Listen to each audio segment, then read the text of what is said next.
Picture this. You walk into school already looking guilty. Not because you stole anything, not because you lied, not because you ever hurt anyone, but because your shoes are cheap, your bag is faded, your lunch smells like home. And in a private school full of polished children with expensive surnames, poverty is treated like a personality flaw. That is where the story starts. Not with a missing bracelet, not with a screaming classroom, not with a teacher demanding answers. It starts much earlier. It starts the moment people decide some students are born respectable, and some have to earn the right to breathe in the same hallway. You know the girl, scholarship student, quiet, smart, too careful. The kind of girl who folds old notebooks neatly so no one notices they were used by her cousin first. The kind of girl who says she is not hungry because she knows what happens when rich girls wrinkle their noses at homemade food. She is tolerated, not accepted, because rich schools are very good at this. They do not always bully you loudly. Sometimes they just make your entire existence feel like an administrative error. They stare at your phone too long. They ask weird little questions. Do you live far? Do you have a driver? Why do you wear the same hoodie so much? Tiny questions, cute questions, questions dressed like curiosity. But really? Class inspection. That is how it works. The rich do not always say, "You are beneath us." Sometimes they just keep checking whether you belong. And then one day, a diamond bracelet goes missing.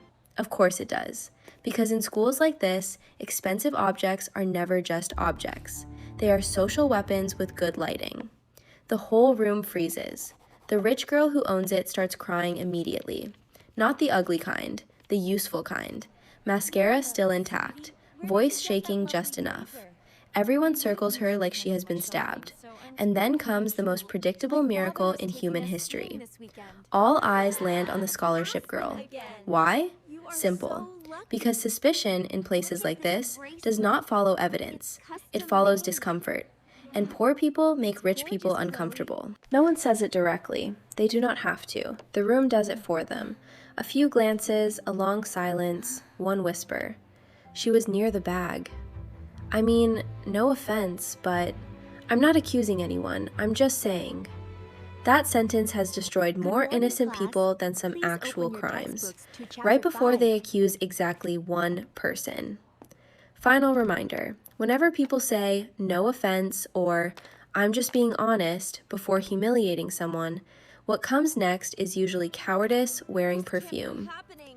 Now watch the machine start moving. A teacher gets involved, but not really. Teachers in stories like this do not always enter as judges. They enter as weather. Some help, some don't. Some see everything and choose the version that creates the least paperwork. And that is usually how injustice survives in school. Not through villains, through convenience. The teacher looks at the poor girl, then at the crying rich girl, then at the class, then back at the poor girl. And in that one look, the verdict is already forming. Because one student looks like trouble, the other looks like a donor's daughter. This is the part people hate hearing. Schools do not always protect the innocent.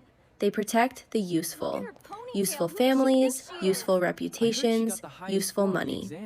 So the poor girl is asked to open her bag. In front of everyone. That matters. Humiliation is always louder with an audience. Her hands shake. Not because she is guilty, because she already knows the truth no one wants to say out loud.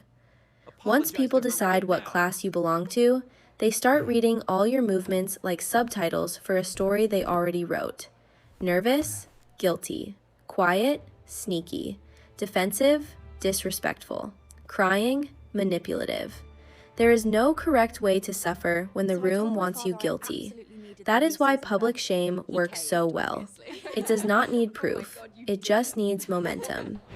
They search her bag, her books, her pencil case, even the small coin purse her mother stitched for her by hand, because buying a new one would have meant skipping vegetables that week. Nothing. Of course nothing, because she did not take it. But this does not save her. That is the interesting part. In class warfare, innocence is often less important than usefulness. And right now, the poor girl is useful as a suspect, useful as a scapegoat, useful as a warning to every other kid without money. This place can turn on you anytime. The teacher clears her throat, says something polished, something slimy.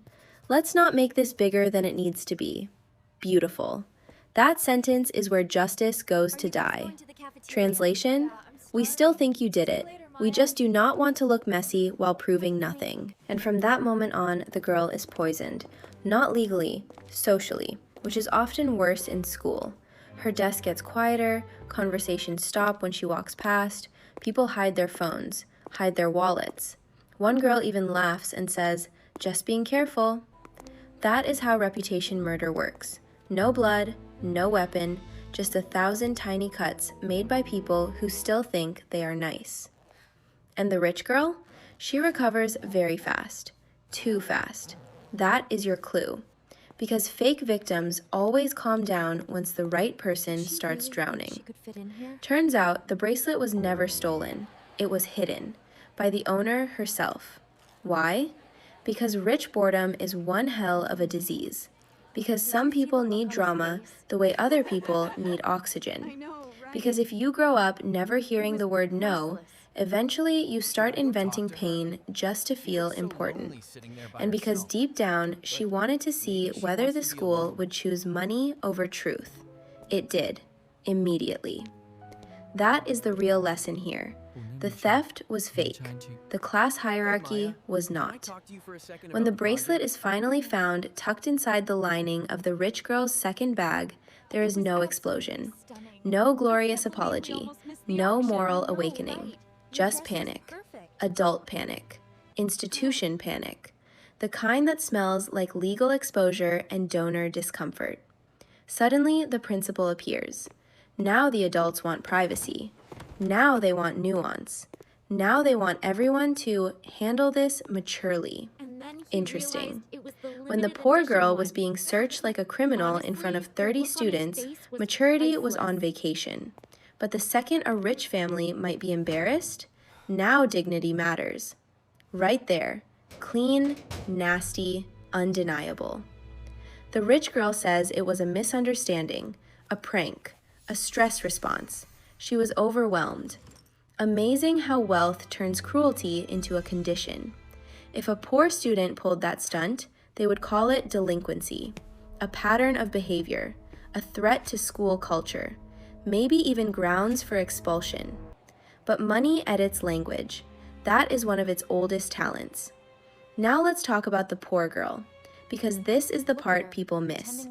The cruelest thing about being falsely accused is not the accusation, it is the aftertaste.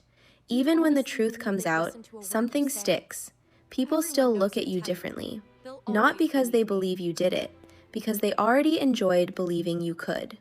That pleasure does not disappear.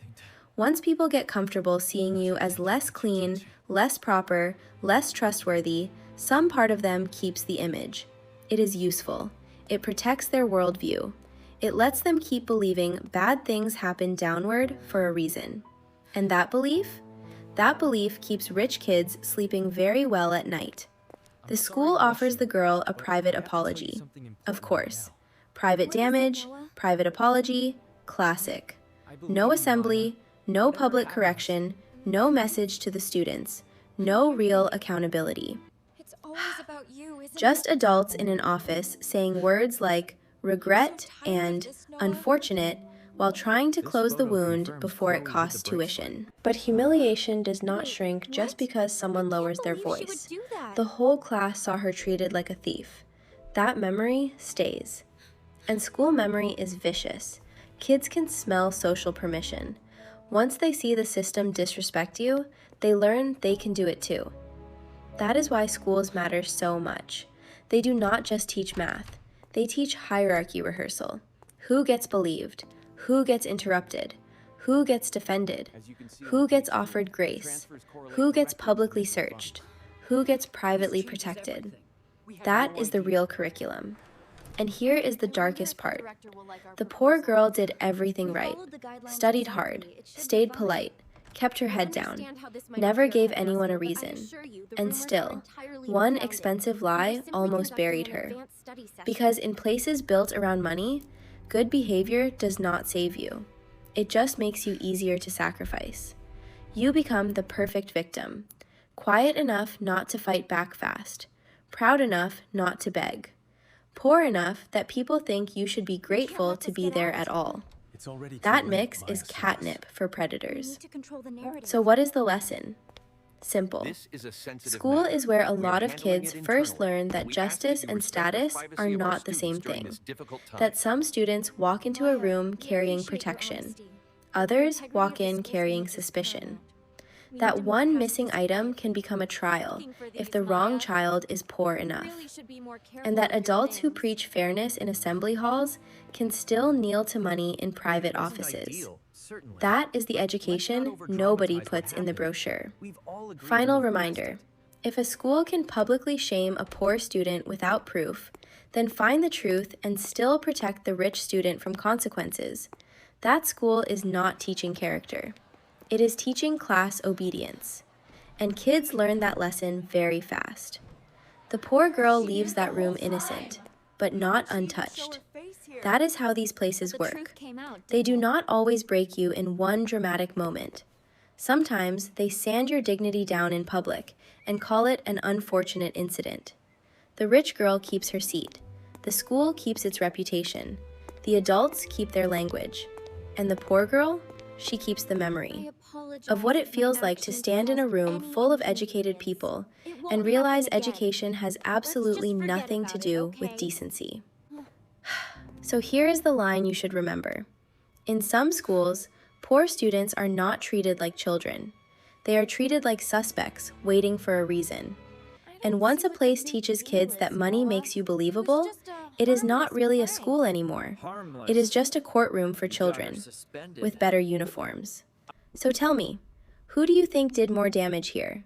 The rich girl who lied? Or the adults who made her lie feel safe?